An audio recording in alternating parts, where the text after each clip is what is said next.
ابھی ابھی آپ کے سامنے 21ویں سپارے کی سورہ لقمان کی دوسرے رکوع کی پہلی آیت تلاوت کرنے کا شرف حاصل کیا۔ اللہ تبارک و تعالی کا فرمان عالی شان،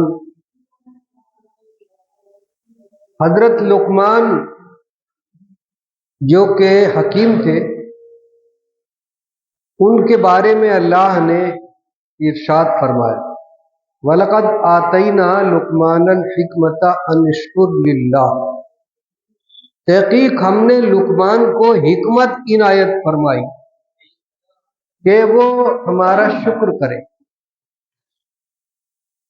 نعمت عنایت فرمائی، دانائی عنایت فرمائی، حکمت عنایت فرمائی، تو جب اللہ کا انعام کسی پر ہو تو وہ شکر کرے، اس لیے کہ اسے اللہ نے اپنے انعام سے نوازا۔ ان اشکر للہ وَمَن يَشْكُرْ فَإِنَّمَا يَشْكُرُ لِنَفْسِهِ، تو جو کوئی بھی شکر کرے وہ اپنے بھلے کے لیے ہی شکر کرتا ہے۔ اللہ نے ارشاد فرمایا کہ جو کوئی اللہ کا شکر ادا کرے تو اپنے بھلے کے لیے ہی شکر ادا کرتا ہے، اللہ کو اس شکر ادا کرنے سے کوئی نقصان یا فائدہ نہیں ہے۔ وَمَن كَفَرَ فَإِنَّ اللَّهَ غَنِيٌّ حَمِيدٌ، اور جو ناشکری کرے، جو اللہ کی نعمت پا کر اور ناشکری کرے تو اللہ غنی ہے، بے پرواہ ہے اور بڑی خوبیوں والا ہے۔ وَمَن كَفَرَ فَإِنَّ اللَّهَ غَنِيٌّ۔ اسی مضمون کو اللہ نے 13ویں سپارے میں بھی ارشاد فرمایا، وَإِذْ تَأَذَّنَ رَبُّكُمْ لَئِن شَكَرْتُمْ لَأَزِيدَنَّكُمْ وَلَئِن كَفَرْتُمْ إِنَّ عَذَابِي لَشَدِيدٌ، کہ تمہارا رب تمہیں حکم دیتا ہے کہ تم شکر کرو اللہ کی نعمتوں کا تو اللہ تمہیں اور زیادہ لَأَزِيدَنَّكُمْ، تمہیں اور زیادہ نعمتوں سے نوازے،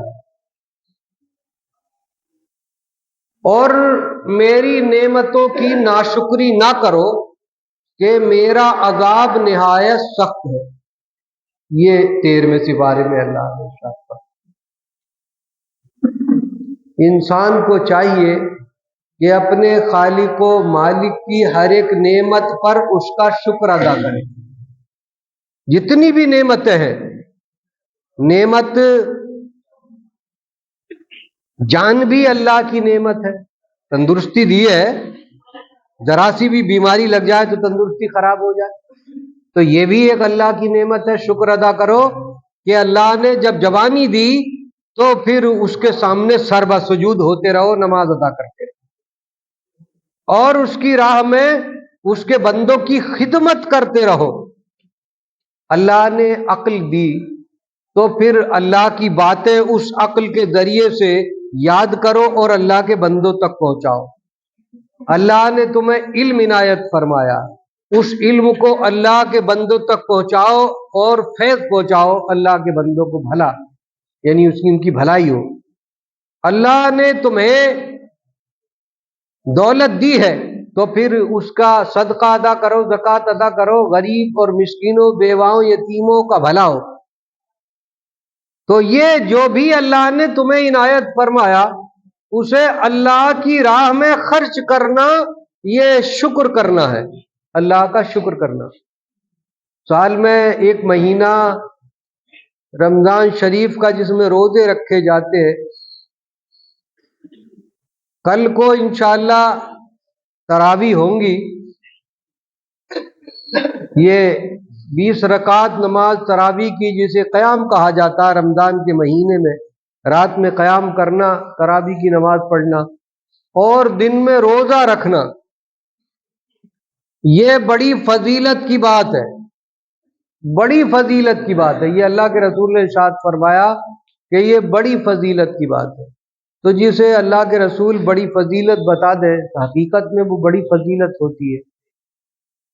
تو یہ جان کی زکوٰۃ روزہ ہے کہ ہم جان کا شکریہ ادا کریں اور روزہ رکھیں، اور ہم اللہ کے سامنے سربہ سجود ہو جائیں اور اپنی سماعتوں میں قرآن پاک کی آیات کو، یعنی رات میں جب تراویح میں قرآن پاک ہوتا ہے تو اپنی سماعتوں میں یعنی کانوں میں قرآن پاک کی آیات کو بٹھائیں، سمائیں، اور پھر غور و فکر کریں۔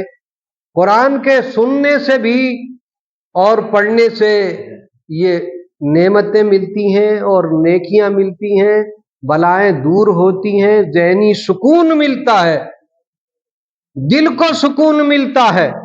کوئی پریشان نرم نرم بستروں پر بھی اگر پریشانی ہے، نیند نہیں آ رہی، کربٹیں بدلتے رہتے ہیں، اللہ کا ارشاد 13ویں سپارے میں، الا بذکر اللہ تطمئن القلوب، جان لو اللہ کے ذکر سننے سے اور کرنے سے دلوں کو اطمینان مل جاتا ہے۔ تو اچھی نیند قرآن پاک کے سننے سے اور پڑھنے سے اچھی نیند آتی ہے، اطمینان قلب حاصل ہوتا ہے، دل اور روح کو سکون حاصل ہوتا ہے۔ ہر ایک آدمی اطمینان چاہتا ہے، ہر ایک آدمی سکون چاہتا ہے، تو سکون اور اطمینان اللہ کی عبادت میں ہے۔ دن میں روزہ رکھیے اور رات کو جو ہے قرآن پاک تراویح کی نماز میں سنیے۔ اللہ کے رسول سرکار مدینہ صلی اللہ تعالی علیہ وسلم نے 29 شعبان کو، جیسے کہ آج 29 شعبان ہے، تمام لوگوں کو خطاب کر کے مسجد نبی میں ارشاد فرمایا، لوگوں اب تمہارے اوپر وہ مہینہ برکتوں والا، عظمت والا آنے والا ہے کہ جس کی رات بھی عبادت ہے اور دن بھی عبادت ہے، جس میں روزہ رکھنا بھی عبادت ہے اور خاموش رہنا بھی عبادت ہے، سونا بھی عبادت ہے، چلنا بھی عبادت ہے، بولنا بھی عبادت ہے، یعنی ہر لمحہ اس مہینے میں عبادت ہے۔ آپ خاموشی کے ساتھ میں آنکھیں بند کر کے لیٹے رہیں، تب بھی ہر ایک سانس کے بدلے نیکیاں نامہ اعمال میں لکھی جائیں گی۔ اللہ کے رسول نے ارشاد فرمایا، جس کسی نے رمضان المبارک کے مہینے کو پایا اور اس کا احترام کیا، احترام کا مطلب جانتے ہیں؟ احترام کا مطلب برائی سے بچنا اور روزے دار رہنا، اللہ کی باتوں کو سننا۔ تو جس نے اس رمضان کے مہینے کا احترام کیا، اللہ تبارک و تعالی اس کے تمام گناہوں کو معاف فرما دیتا ہے۔ یہ اللہ کے رسول ارشاد فرما دیں، تمام گناہوں کو معاف فرما دیتا ہے۔ جب فرما دیا تو معاف ہے، ضرور ہوں گے، بالکل یقین ہے کہ اللہ کے رسول کا جو بھی قول ہے، جو فرمان ہے، وہ بالکل سچا ہوا کرتا ہے۔ ایک صحابی نے پوچھا، اے اللہ کے رسول، اگر کسی کے گناہ بہت زیادہ ہوں تو بہت زیادہ ہوں تو اللہ کے رسول نے ارشاد فرمایا، اگر کسی کے گناہ سمندر کے جھاگوں کے برابر بھی ہو اور اس نے رمضان المبارک کے مہینے کا احترام کیا ہے، تو اللہ تبارک و تعالیٰ اس کے تمام گناہوں کو معاف فرما دیتا۔ اور جب کہ وہ عید کی نماز پڑھ کے گھر کو جاتا ہے تو فرشتے اسے مبارکباد پیش کرتے ہیں کہ تیری پچھلی تمام زندگی کے گناہوں کو اللہ نے معاف فرما دیا، اب تو نئے سرے سے زندگی شروع کر، جیسے کہ تو آج ہی اپنی ماں کے پیٹ سے پاک صاف پیدا ہوا ہے۔ یہ رمضان المبارک کے مہینے کی برکتیں ہیں جو اللہ نے اس آخری امت کو عنایت فرمائی ہے۔ یہ رحمت للعالمین کی رحمت کا صدقہ ہے جو ہمیں بار بار ملتی ہیں۔ اللہ کی نعمتیں بار بار زندگی میں آتی ہیں اور بار بار اپنی خطاؤں کو معاف کرانے کا موقع ملتا ہے۔ یہ کیا ہے؟ یہ اللہ کا شکر کرنا ہے۔ تو جو کوئی اللہ کا شکر ادا کرتا ہے، اللہ کا وعدہ ہے کہ میں اسے اور زیادہ نعمتوں سے نوازوں، لازیدنکم، اور زیادہ نعمتیں عنایت فرماتا۔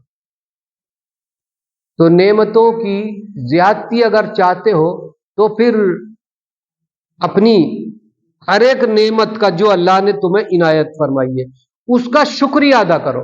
جیسے کہ ابھی بتایا، جان کا شکریہ یہ کہ ہم روزہ رکھیں اور جو ہے تراویح پڑھیں، نماز پڑھیں اور نیک کام میں اپنے جسم کو لگائیں۔ برے کاموں سے بچائیں، نیکی کے کاموں میں لگائیں، تو یہ جان کی زکوٰۃ ہوگی، جان کا شکریہ ادا ہوگا۔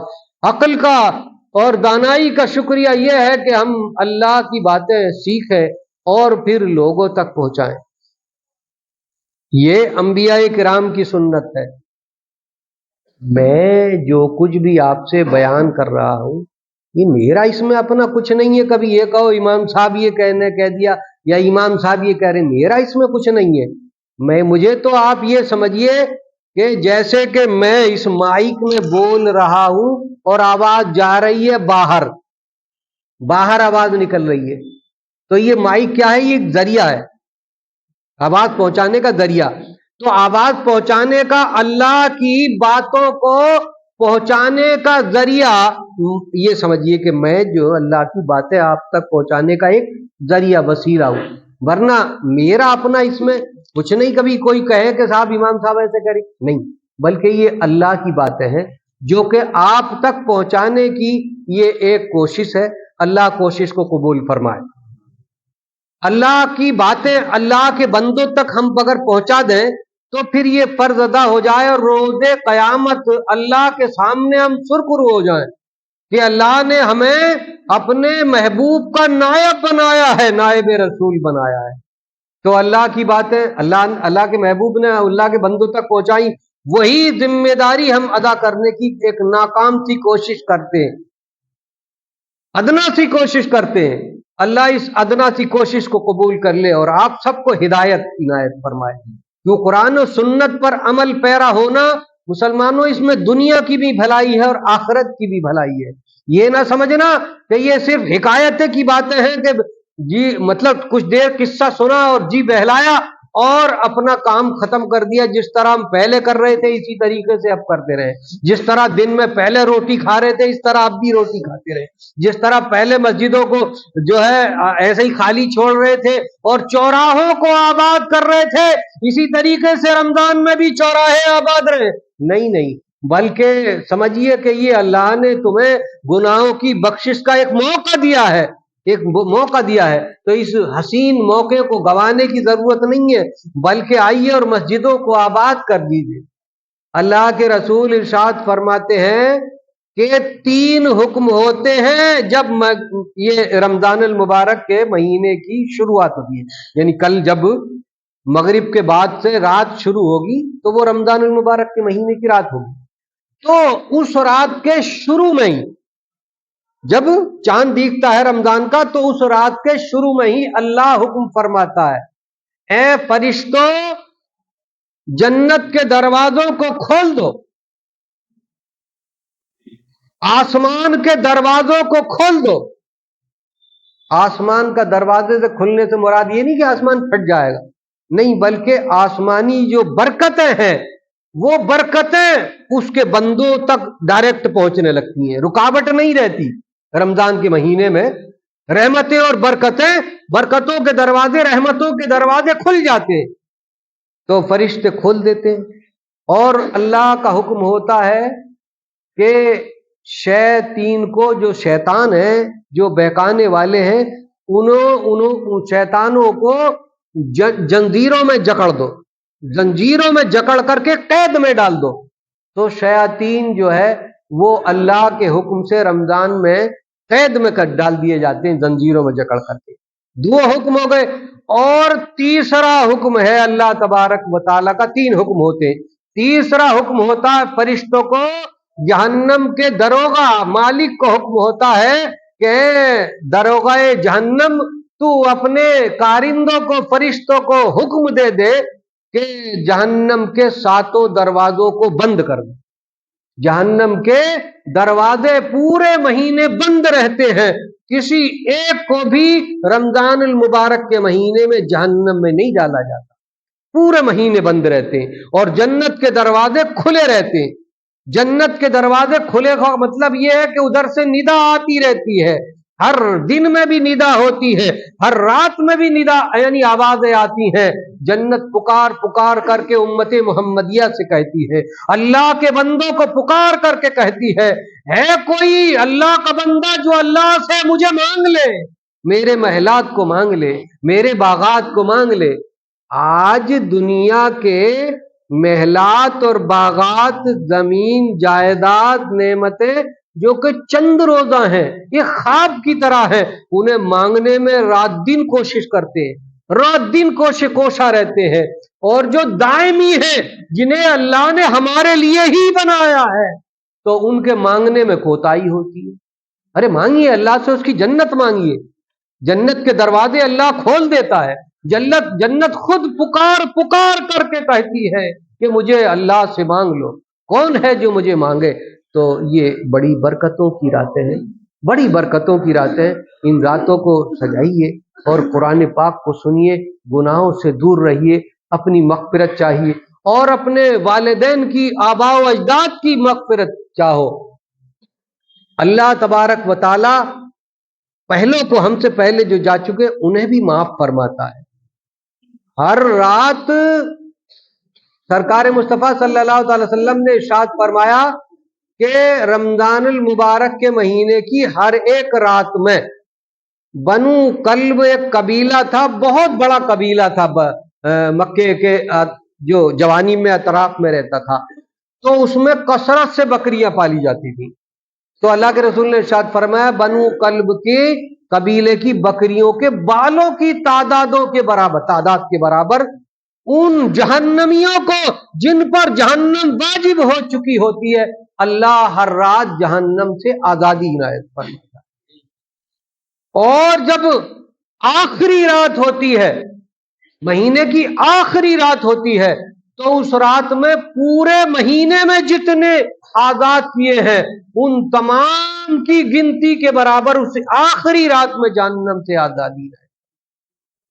تو یہ تو ان لوگوں کی بات ہے جن پر جہنم واجب ہو چکی ہوتی ہے، اور جو اس دنیا سے جا چکے ہیں تو انہیں بھی رہائی مل جاتی ہے۔